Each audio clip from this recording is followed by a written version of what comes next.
नमस्कार, doctor mommy चॅनलमध्ये तुम्हा सर्वांचं खूप खूप खूप स्वागत आहे। मी डॉक्टर पंकजा पाटील साळुंखे। मी एक बालरोग तज्ञ आहे आणि एका चिमुकलीची आई सुद्धा। या चॅनलवर आपण आई आणि बालक यांना येणाऱ्या विविध समस्या आणि त्यावरील उपाय या विषयावरती व्हिडिओज बनवतो। आजचा विषय आहे की एखाद्या आईला ब्रेस्ट मिल्क सप्लाय कमी असेल तर काय करायचं। चला तर मग सुरू करूया।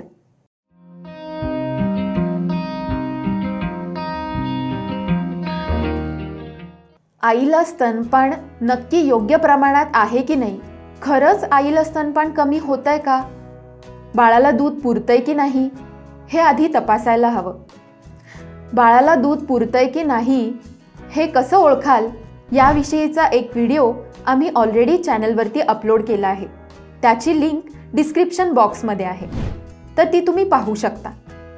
बाळाला स्तनपान करत असताना आईच्या शरीरामध्ये अनेक हार्मोन्स स्रवत असतात।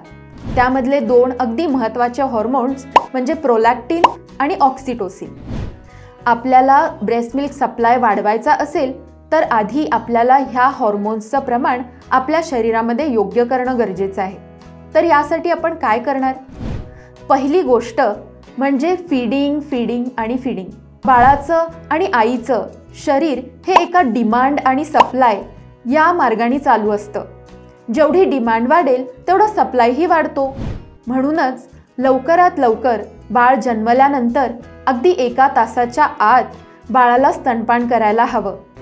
मग आईमध्ये ते हार्मोन्स निर्माण होतात आणि ब्रेस्ट मिल्क सप्लाय वाढतो। तसंच बाळाला दर 2 तासांनी 2 किंवा 3 तासांनी फीडिंग करायला हवं। दुसरा पॉइंट म्हणजे नाईट फीडिंग। रात्री आईच्या शरीरामध्ये प्रोलॅक्टिन हे हार्मोन जास्त प्रमाणामध्ये असतं। त्यावेळी जर आईने बाळाला स्तनपान केलं तर त्याचा उपयोग होतो आणि ब्रेस्ट मिल्क सप्लायही वाढतो। आणि तिसरा पॉइंट म्हणजे ब्रेस्ट पंपिंग। जसं मी मघाशी सांगितलं की हे शरीर डिमांड आणि सप्लाय यावरती चाललंय। जर आईने ब्रेस्ट पंपिंगनी ब्रेस्ट मिल्क काढलं तर शरीराला वाटतं की बाळाला अजून दुधाची गरज आहे आणि अजून जास्त दुधाची निर्मिती आईचं शरीर करतं। चौथा पॉइंट ब्रेस्ट मसाजिंग। आई ब्रेस्ट मसाज करू शकते।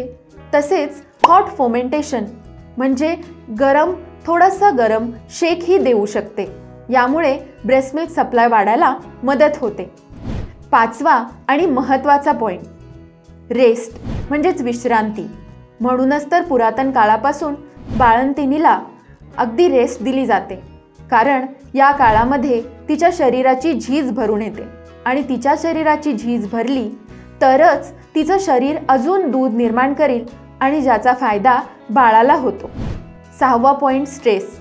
हो, तुमच्या स्ट्रेसमुळे तुमचं ब्रेस्ट मिल्क सप्लाय कमी होऊ शकतो, कारण स्ट्रेसमुळे स्ट्रेस हार्मोन्स रिलीज होतात आणि हे हार्मोन्स ज्या हार्मोन्समुळे ब्रेस्ट मिल्क सप्लाय वाढतो म्हणजेच प्रोलॅक्टिन किंवा ऑक्सिटोसिन यांना कमी करतात। त्यामुळे प्रत्येक आईने ट्रस्ट ठेवला पाहिजे आणि बिलीव्ह केलं पाहिजे की तिचं दूध हे तिच्या बाळासाठी योग्य आणि सुरक्षित आहे। म्हणजेच तुम्ही मेडिटेशनही करू शकता। अगदी माझंच उदाहरण घ्यायचं झालं तर मी जेव्हा बाळाला ब्रेस्टफीड करायचे तेव्हा मी मेडिटेशन करायचे आणि प्रत्येक वेळी म्हणायचे की माझं दूध बाळाला योग्य आणि सुरक्षित आहे आणि मी योग्य प्रमाणात दूध निर्माण करत आहे, बाळाचं पोट भरत आहे। तुम्हीही असं करू शकता। 7वा पॉइंट म्हणजे पोझिशनिंग आणि लॅचिंग। बाळाची पोझिशन किंवा बाळाच्या तोंडाचं लॅच ही स्तनाभोवती कशी असायला हवी याच्याविषयी डिटेल व्हिडिओ आमच्या चॅनलवर ऑलरेडी अपलोड केला आहे। त्याची लिंक डिस्क्रिप्शन बॉक्समध्ये आहे, ती तुम्ही नक्की पहा। याच्यामुळे आईला सोर निप्पल किंवा एंगॉर्जमेंट सारखे त्रास होत नाही आणि बाळालाही ब्रेस्ट मिल्क योग्य प्रमाणात मिळतं। 8वा पॉइंट म्हणजे हायड्रेशन। ब्रेस्ट मिल्कमध्ये 70 to 80% पाणीच असतं, तर आईनी भरपूर पाणी प्यायला हवं। दिवसभरात 3 ते 5 लिटर पाणी आईनी नक्की प्यायला हवं, तरच आईच्या शरीरातलं पाणी योग्य प्रमाणात राहील आणि तिला दूध निर्माण करण्यासही मदत होईल। 9वा पॉइंट म्हणजे गॅलॅक्टोगॉग्स। गॅलॅक्टोगॉग्स म्हणजे असे पदार्थ की ज्याच्यामुळे आईच्या स्तनांमध्ये शरीरामध्ये ब्रेस्ट मिल्कचा सप्लाय वाढतो। असे कोणते पदार्थ आहेत?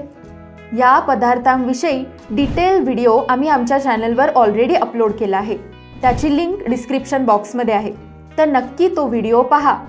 तर मग समजलं ना? या 9 मार्गांचा नक्की वापर करा, ब्रेस्ट मिल्क सप्लाय नक्की वाढेल।